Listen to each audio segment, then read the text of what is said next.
Tonight on Banfield, a desperate 5 a.m. standoff leads to a split-second decision. I just want to check on you. Put your knife down. Put the knife down. Hey, drop the knife. Don't. Drop it. Plus, what was going through this man's mind? Yeah, that's him wiggling into the front seat to steal a police car right in front of a group of police. Spoiler alert, this did not work out well for him. Also, the Live PD guys are going to be here with reaction from behind the shield to all of policing in America this week. And then also, what do you suppose is happening right here? Wait for it. Wait for it. Oh, wow. Now there's a freeze. We'll explain it. From a Kentucky Fried Hotel to an APB on an ATV, we're taking a look at all the news that we can't believe made the news. All tonight, ahead on Banfield.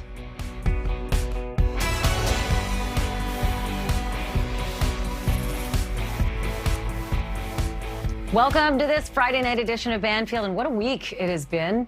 As usual, our friends from Live PD are here with perspective on what it is like on the front lines policing in America, because Friday night, Live PD. Joining us tonight, K-9 trainer Deputy James CRAIGMYLE.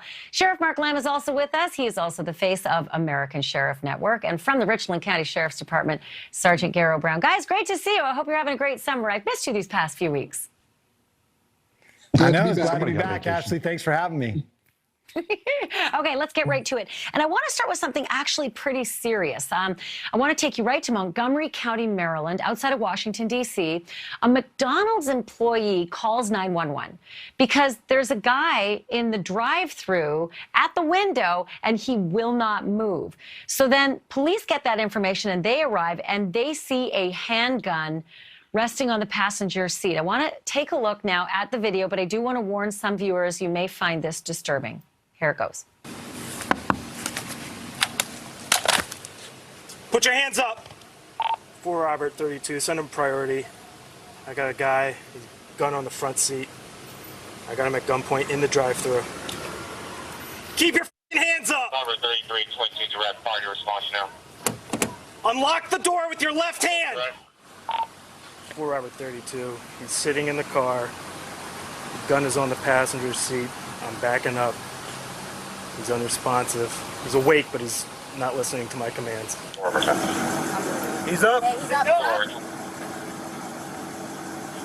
Have him come up Washington Grove from Mid-County Highway. He's behind the gun. Just take it straight.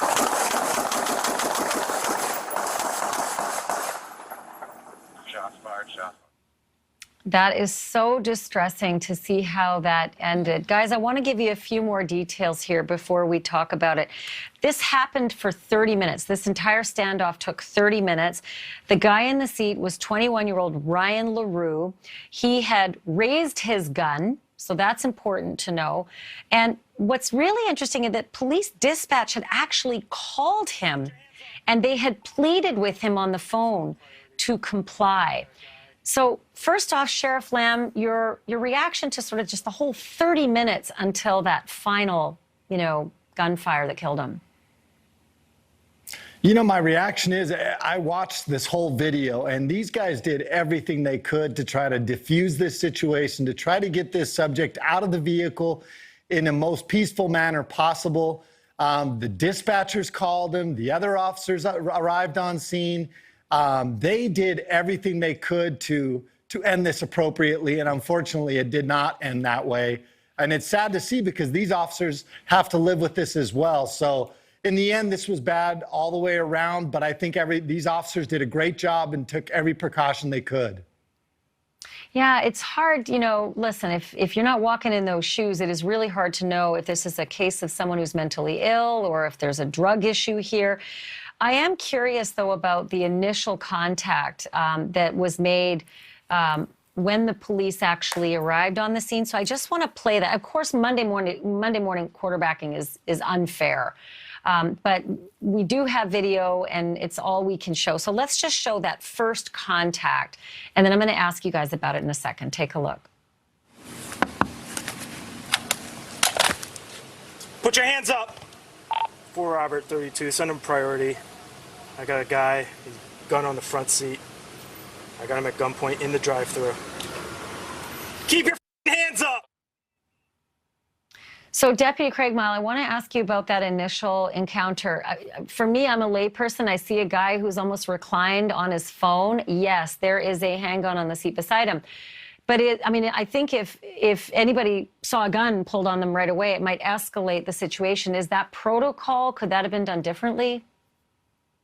I don't think the officer could have done anything differently at that point. He's got to think of the employees that are still standing in the serving window.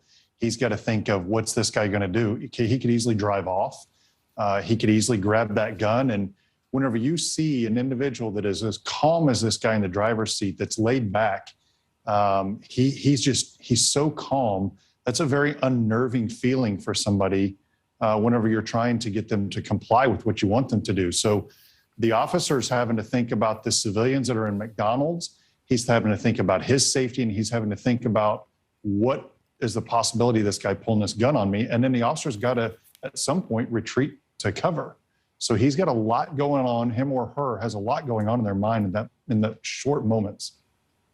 Yeah, and that officer, the female officer who was shot dead execution style in Chicago, was at the car as well. And who knows if she had drawn her service weapon, but she certainly came out the loser on that end of the deal.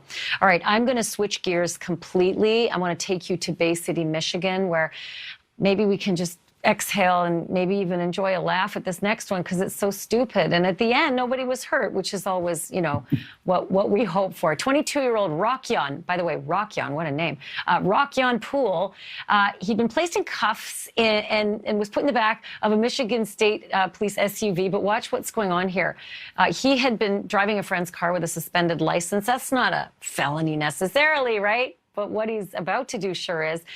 He manages to swing those cuffs out from under his butt and out to the front of his body, because that's obviously way more comfortable and easier to maneuver. It's not where the police want your hands, though, because you can do stuff like this.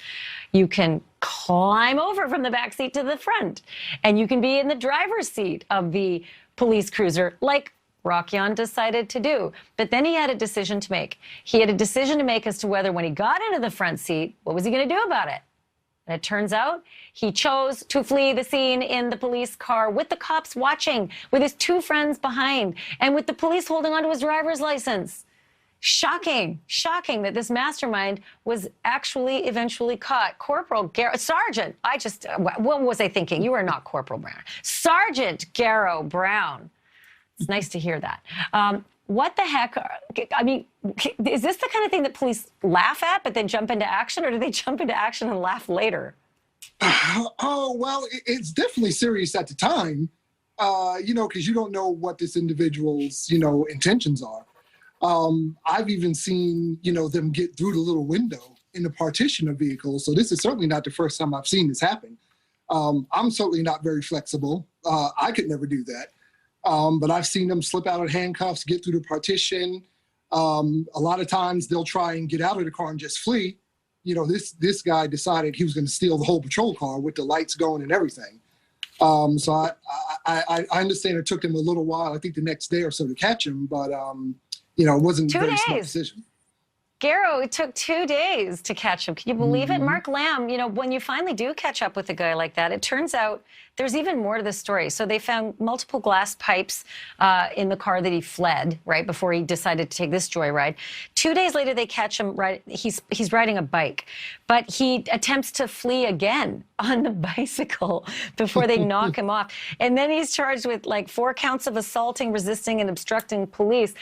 Mark Lamb, when they do catch up with a guy like this who has caused such mayhem, what's the mood like for officers?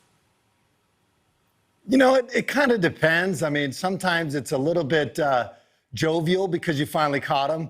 And I'm sure that the guy who had his car stolen was getting the business from all the other guys. So hopefully he was one of the ones who caught him ultimately, because that's a little bit of redemption for him. That's how cops are, man. You never live those things down.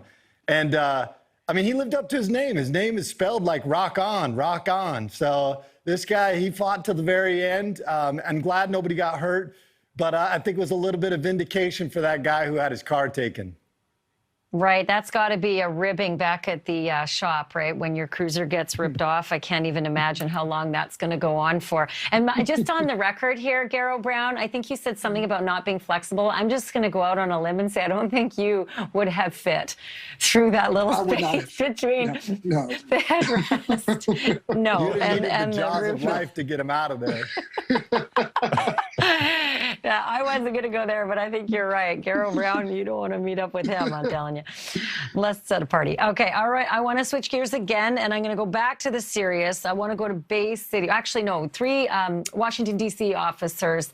They've had their police powers revoked, and it's all pending the outcome of an internal investigation, but also a criminal investigation, because the officers apparently had witnessed a drug transaction. They stopped a guy right after, and they found a gun in his waistband, but this is where the video picks up. Take a look. Hey, Mo!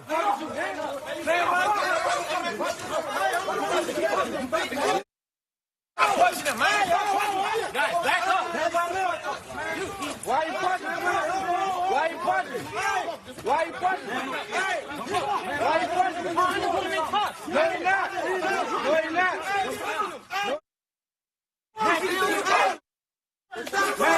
Why'd you hit him? Why'd you hit him? Stop him! Man, why'd you hit him? No! Yeah! Yeah! Yeah! Yeah! Yeah! Yeah! Yeah! Yeah! Yeah! Okay, a lot to take in that moment.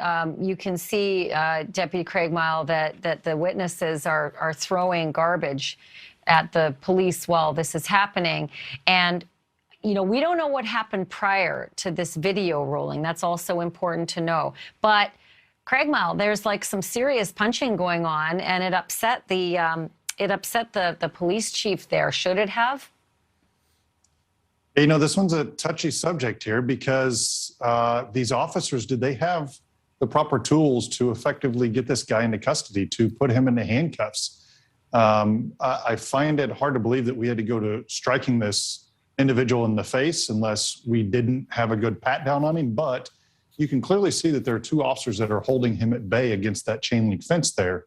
And, you know, if I were a police chief or a sheriff, I would be questioning their techniques as well, because there are different techniques that you can use. It looked like there's 4 or 5 officers there that could have probably got him in cuffs rather than striking him in the face to get him in the cuffs.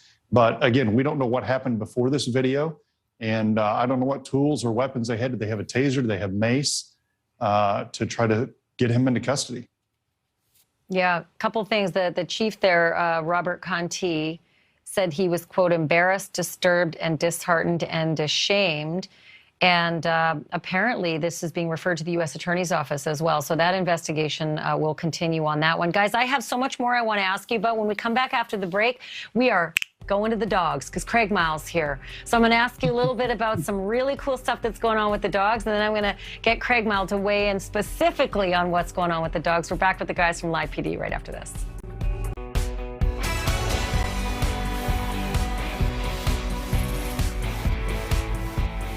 Back now with the officers of Live PD, Deputy James CRAIGMYLE, Sheriff Mark Lamb, and Sergeant Garro Brown. Okay, guys, I want to take you to Oakland's Chinatown now, where the residents there say their neighborhood is going to hell because of skyrocketing crime. Some of the locals there maybe had just had too much. They'd had it, and they stepped in when they saw a neighbor in trouble. I want you to take a look at some of the pictures from KPIX in San Francisco.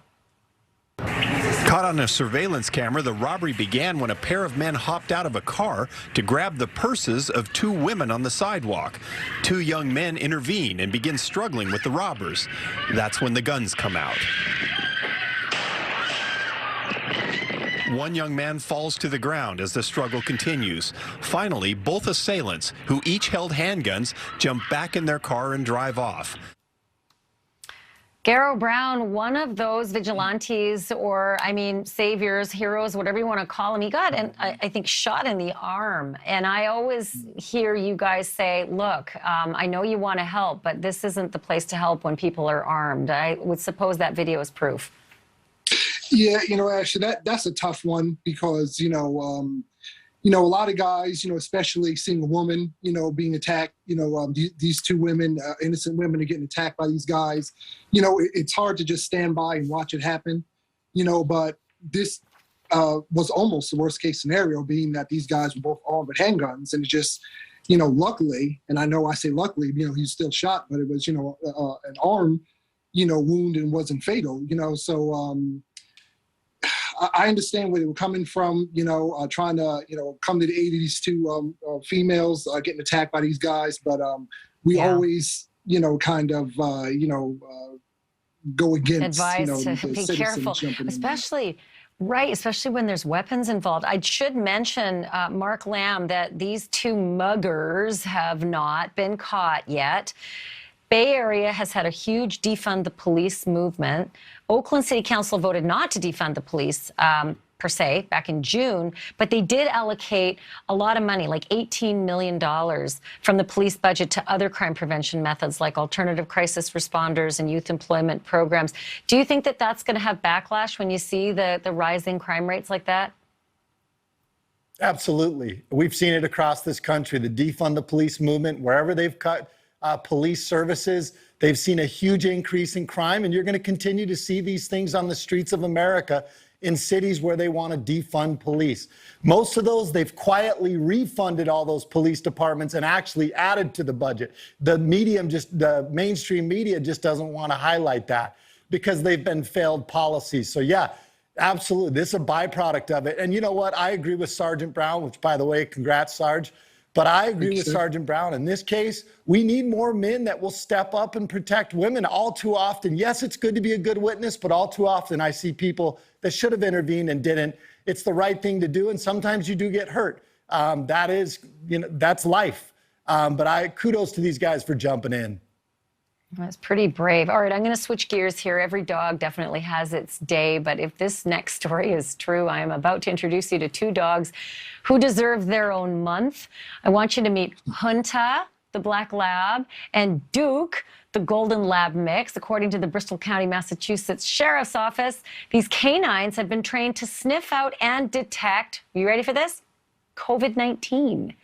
According to their Facebook page, Hunta and Duke can detect an odor associated with COVID on a counter or table that's recently been touched by someone who's COVID positive, and in some cases even sniff out like tissues that have recently been used by someone with the virus. We haven't independently verified this, but this is what the Sheriff's Office is reporting, so it's pretty fascinating stuff. CRAIGMYLE, you got to comment on this because you're the dog trainer here. Does this surprise you that dogs can be this sensitive to sniff out this kind of a, of a situation, COVID? No, it's not surprising at all, but I think it's a little too early. COVID has really only been out for, a year and a half now that we've known about. And I don't really know if we have enough studies to be able to say that the dogs are effective in finding COVID. And even if they are effective in finding COVID, what are you going to do at that point? Because the person already is infected. They already have the COVID virus. I just don't know. Well, you can stop them, right? You can stop them at the border and say you can't come in. Our little doggies have discovered something. Ask Sheriff Lamb, are we going to stop them at the border? Yeah, well, it's tricky, but it is interesting. You need an awful lot of dogs. You would. Yeah. And it depends. You know what I'm talking about. I'm talking about like a border crossing at, like New York or wherever, where there's dogs all the time. But you know what, you guys? What's really important here is that, these dogs, you saw them licking. They're so cute. They're like pussycats. But CRAIGMYLE, you have been, you deal with dogs all the time, the fiercest of animals, the ferocity in your training, those tough dogs, and you tough officer. We actually dug up one of the videos of you in all your amazing work, and we're just going to show it right now. Vivi, come here. Come here. Sits. Good. Okay. Sits. GARO? Do you care to comment on CRAIGMYLE's incredible ferocity? That's a ferocious dog. I'm not sure how James got control of that beast, but it looked like he was doing pretty good there. What do you think, Mark? Hey, that dog will bite the ankles with the best of them. Oh, those ankle biters, man. Those are the worst ones. Those are dangerous. I can teach And you. I want to see CRAIGMYLE chase down a suspect in those flip-flops. But there was the real stuff. We gave you like a little scintilla of the good stuff there. Well, CRAIGMYLE's cute with the puppies in pink. He's also, I mean, it was a second. I don't know if our control room can roll that other video for a second to give him some redemption here, but we know he's for real. We know CRAIGMYLE's for real. We've seen you in action. All right, one last quick story, guys. Well, no, okay, here's the video. Take a look. This is the real thing. Yeah, I don't want to be that guy. That's what CRAIGMYLE does regularly. All right, so guys, I want you to get your tissues out for a story about Officer Jason Swanger of the Las Vegas Metro Police Department. He died on June 24th because of coronavirus, and he leaves behind a little 9-year-old boy named Noah. Just a little bit after 2 weeks after his dad died, Noah had his first day of school, and his dad's work buddies were not about to let Noah go to school without an escort. Take a look at this. You ready? First day of school? All right. You know why he's wearing a tie? Why are you wearing a tie? He's the man of the house now. That's right. You are. That's right. Look at that. But you don't have to button the top because you got to be comfortable. Yeah. That's right. We do choke sometimes. You look amazing, man. You're rocking it. Love the outfit. What grade are you in? How old are you now? 9. I was 9 when I was your age. You ready to roll? Sergeant Brown, those are the kinds of videos that, I mean, I have to like pinch my thigh to stop the tears, but I kind of get the sense that you guys do this a lot. Oh, well, sure. You know, when you're in this job long enough, you know, you become family, you know, with the people that you work with. And their, you know, tragedies and their shortcomings and hardships become yours. And, you know about them and you hear about them. You know, so us, you know, being involved in things of that nature and seeing something like these officers did for this poor child that lost his father to COVID, that's just something that, you know, you see often. You know, it just doesn't, you know, make it, you know, into the news as much as the bad stuff does. You know, but we do things like this all the time with family and, you know, we look out for each other, good or bad. I think Noah has a memory for life. I'm told that he wants to be a sheriff when he grows up. So there you go. And there's his dad. Hey, Sergeant GARO Brown, Sheriff Mark Lamb, Deputy James CRAIGMYLE. I just love my Friday nights with you. I look forward to the next one. Thank you, guys. Thank you. Thank you, Ashley. Alrighty. Okay, so as we normally do, we're going to switch it up. And since it's Friday, I think we could all use a good laugh. And that's what we're going to do next with the lighter side of the news with some of the funniest people in the biz. It's coming up.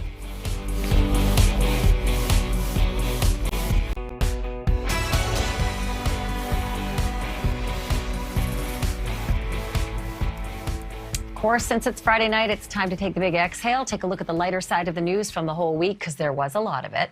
We're doing it tonight with comedians Kurt Metzger, host of You Can't Get Right, or Can't Get Right. Did I get that right? Can't Get Right Can't on Get Right, YouTube. yes. Yeah. What an idiot, right? Messing up that title. Oh, as well as the Kyle Dunnigan channel, right? At least I got the promos right. Yes, you also did. back with us, comedian Ken Krantz, host of the I Love Rock and Roll podcast. Did I get that right, Ken? Did I get that? Yeah, you got that right. Okay. Thanks, Ashley. We're off to a good start. All right, let's dive right in, guys. I'm going to start with Tom Hanks and his wife, Rita Wilson. I think everybody remembers that they were the first big celebrities to contract COVID-19 over a year ago, and it hit them both pretty hard when they were in Australia. So you would think that their son, Chet, might take it pretty seriously, and actually he seemed to at first. Take a look. I got the vaccine.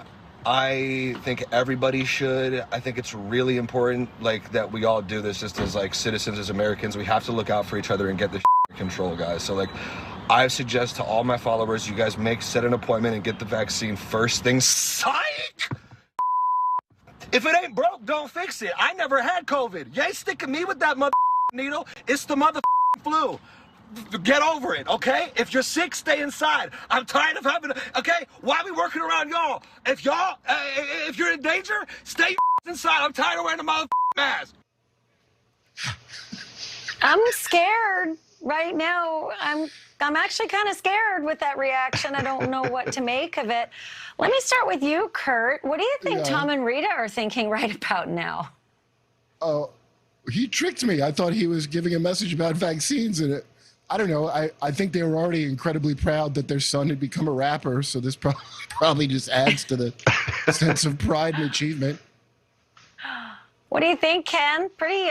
Listen, the guy has 540,000 followers. So listen, it is serious. He's not just some nobody. He is kind of a nobody because I don't think unless his parents were Tom and Rita that he would be a somebody. But he does have those hundreds of thousands of followers.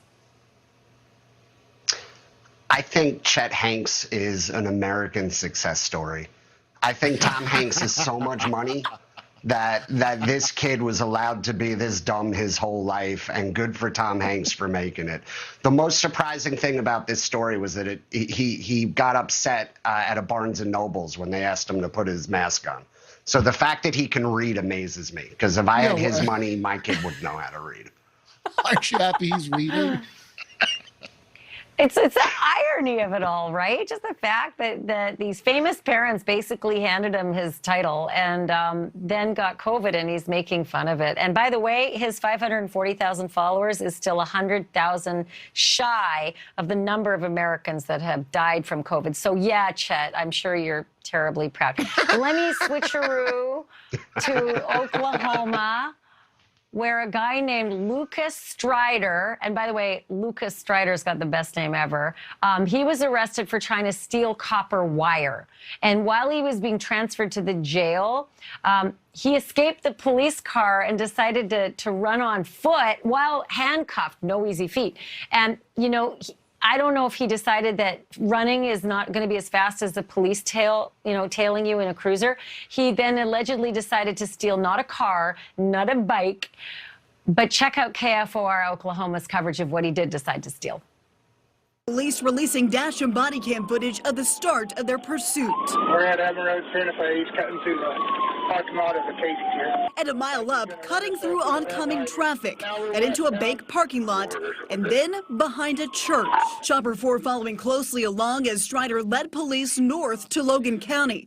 The ATV reaching speeds over 70 miles per hour, with police using tactics forcing him into the mud. Oh, nice, nice. My favorite part of local news is the chopper guys, right? The chopper guys and their play-by-play is truly the best. So, Kurt, first of all, the fact that his name is Lucas Strider, I love that part. Second of all, I didn't know ATVs went 70 miles an hour. This whole thing is a chilling reminder that Grand Theft Auto 6 is going to be awesome. Mud version. Oh, there he is. I guess they cleaned him up for his mugshot. Why does he look so did tip sad? over in the mud. Wonder why he looks so sad. He just, I mean, that is, yeah. Oh, look at that. No, he definitely got cleaned up for the mugshot because he is one mess. All right, so Ken, he originally was charged with the theft of the copper wire. Probably not that big a deal. But after this business, he got a few other charges added. Eluding the police, that's a no-brainer. And then if you can believe it, and I know you can, he was drunk. So he got a DUI. I mean, stealing copper wire's got to be an $11 ticket. I can't imagine what he would have done. You know, like if he murdered somebody, he would have probably dug his own tunnel or built his own bridge. I actually think once he sobers up, this guy should get a job as a cop. Really, right? Except for that last little tip. He's actually pretty crafty on that ATV. All right, I'm going to take you to some terrain that you guys might be familiar with because you're used to staying as comedians in hotels and motels and resorts. But I am guessing, going to go out on a limb, that you've never been to a fried chicken-themed hotel. That is what is happening in London. Wow. With a new KFC pop-up hotel. It'll be open for 11 days only. It is a pop-up. And here is Jimmy Fallon's take. Some more business news. So the KFC is opening a hotel in London that will feature a press for chicken button in every room. If you're wondering who stays at the KFC hotel, just picture the exact opposite of the Olympic Village. That's who's... Okay, Kurt, what do you think? KFC pop-up hotel press for chicken. That's the perfect place, like if you just made a big score of copper wire and evaded the police, you celebrated a KFC hotel. That is priceless. I have to say, though, that KFC is really serious about this, Ken. They put out a statement saying, quote, "You can expect to be treated like fried chicken royalty." What do you suppose that means? I think that means you Sounds could be offensive. expected to be treated like like the cast of Duck Hunters or whatever that show was. Can we bring Shane back? Can people be ashamed to do these things? I'll eat KFC, but I go to the drive-thru in a ski mask so people can't identify me. That's a great point. If I eat a famous bowl, I don't want anyone to know. I hear you. I mean, it is. I Daryl. just find it funny that it's only 11 days and we're only 2 days into it. So we'll see how the 11 days go. Oh, yeah, that is Daryl, isn't it? That's Daryl Yeah, Hammond Daryl from SNL. Man, he's just a Yeah. chameleon. Okay, going to take a quick break, you guys. When we come back, though, I have a couple of things I want to ask you about, like your favorite kind of ice cream. There's a reason. And then also what it's like to be tackled by a ball girl. No, not that. I'll explain with the video and everything next.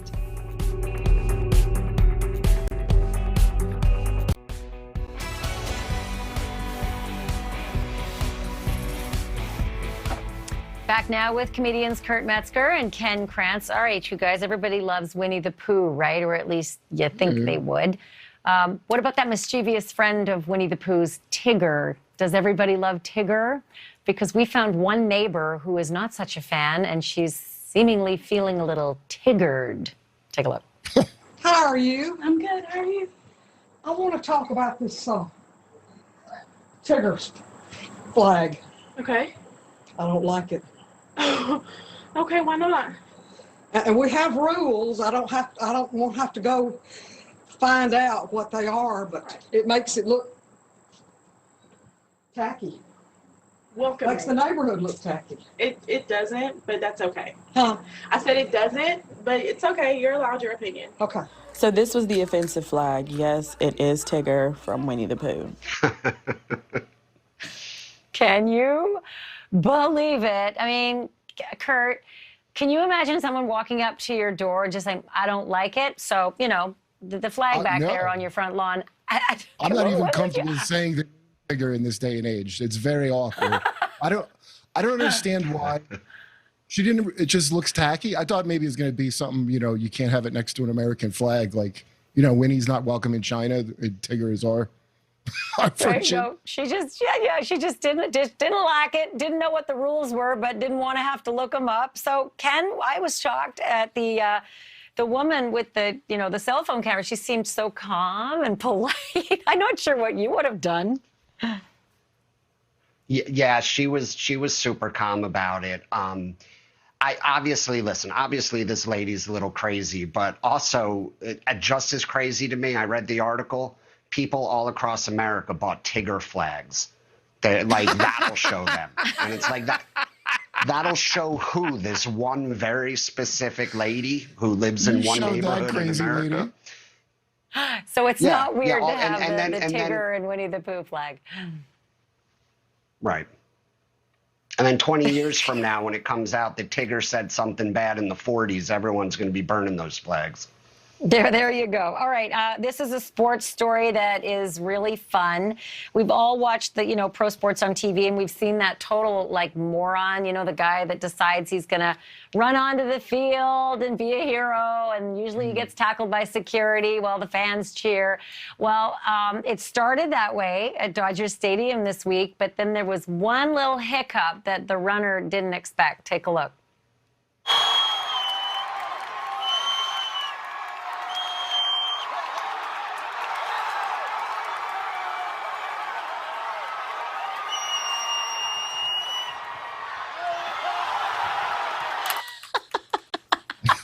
Did you see it? That is a ball girl. I think she's like, maybe I'm crazy here. I seem to recall some crazy detail, like she might have been a 15-year-old ball girl. That might be wrong, but she's definitely the ball girl. That, Kurt, has got to hurt some pride.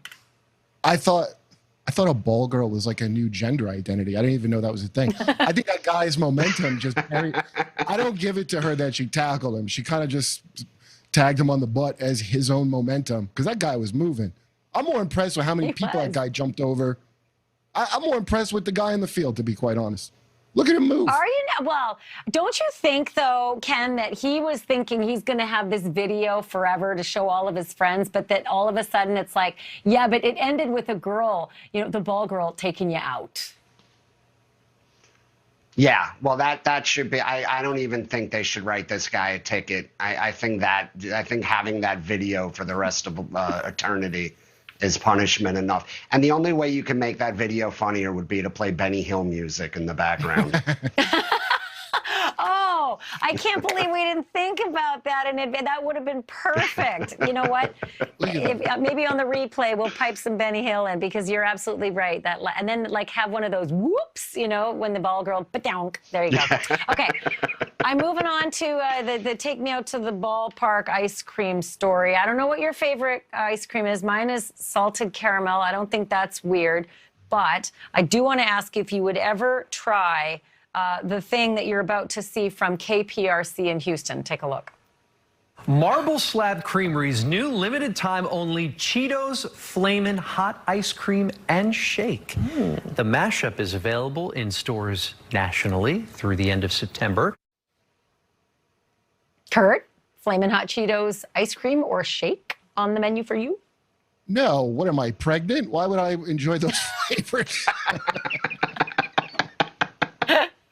Sounds horrible. Who do you think came up with this, Ken? Like, who was the guy who said, I have an idea, Flamin' Hot Cheetos ice cream? And then the guy that actually said, I'll eat it on video. Sweet and spicy. Yeah, it was definitely a pair of potheads for sure. The fact that there's people that will put this in their body but not the vaccine makes my head want to explode. Maybe we should slip the vaccine in this. In fairness, does the ice cream sign a waiver when you get it? If anything goes wrong, it's not their fault. I don't think they do. It looks deceivingly delicious. And I'm not sure what's more offensive, the Cheeto part or the Flamin' Hot part. That's the thing I can't get straight. The Cheeto part. Because Flamin' might be a good, that might be good, the Flamin'. It tricks you because it looks like it's going to be like strawberry or something. That's what I can't stand about it. It does look tricky. Like I said, I feel deceptively deceived by the delicious look of it. It does look like cherry or strawberry or something. Okay, when we come back after the break, you know that movie, So I Married an Axe Murderer? It turns out we found that guy. Yeah, we found him, and we're going to show you some really crazy pictures of him and get you to weigh in on what the heck he was doing out there. Back after this.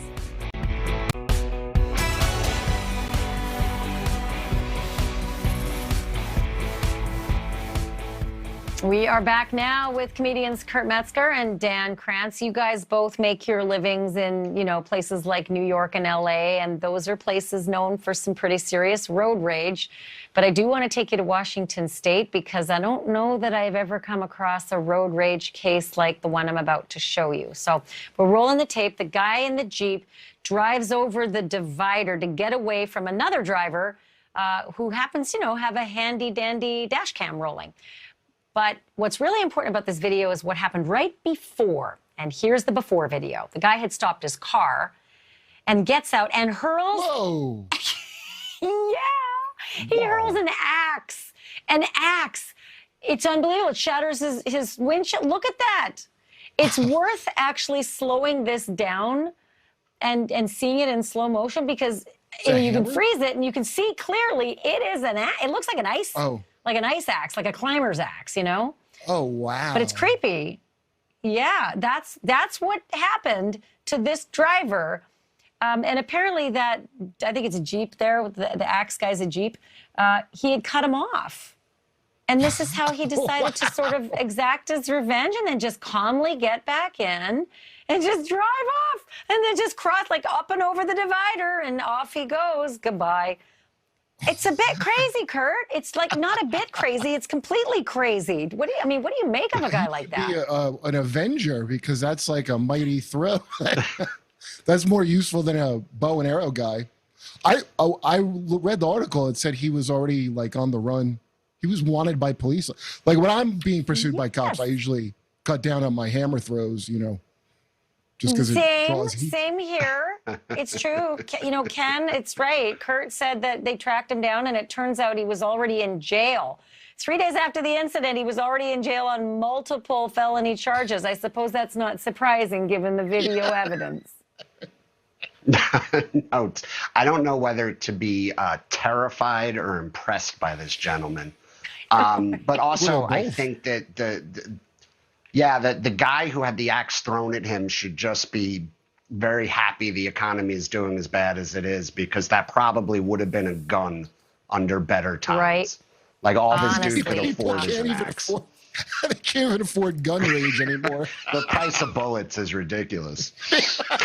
The ammo shortage crazy. continues.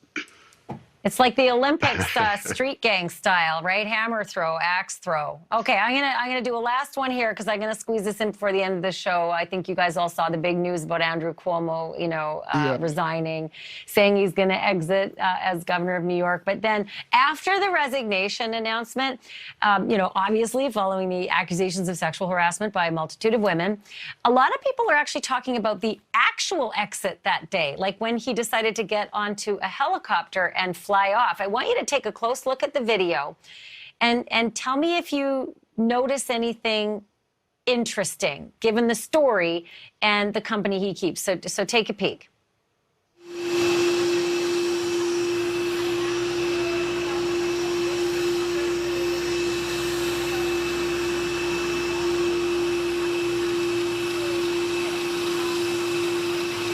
Daughter, that's important, in the pink pants, that's his daughter. Another one is his top aide, who also resigned a day before, and the other ones are aides as well. So I look at everything, and I always think these are orchestrated, right? Like, these exits are orchestrated, Kurt. You don't not think about that image. Why would he surround himself in all these, like, really pretty ladies in heels and legs and stuff? Because he's a pimp. I don't know. I'm surprised he wasn't holding his Emmy and his book as he was Cuomo out. Chet Hanks only wishes he could make an exit like that. It is a bit curious, I do have to say. Status quo, get it? Status Cuomo. Hey, let me give a quick plug for you guys. All right, so the Kyle Dunnigan show on YouTube, Kurt, that's what you're doing right now. We got a new and that's Cuomo video up too. Nicely plugged. And Ken, you've got someone from Jane's Addiction coming up on your podcast, I Love Rock and Roll. So both of you, thank you so much for taking the time on Friday night. Have yourselves a great weekend. I look forward to having you both back. Thanks for doing this. Thank you.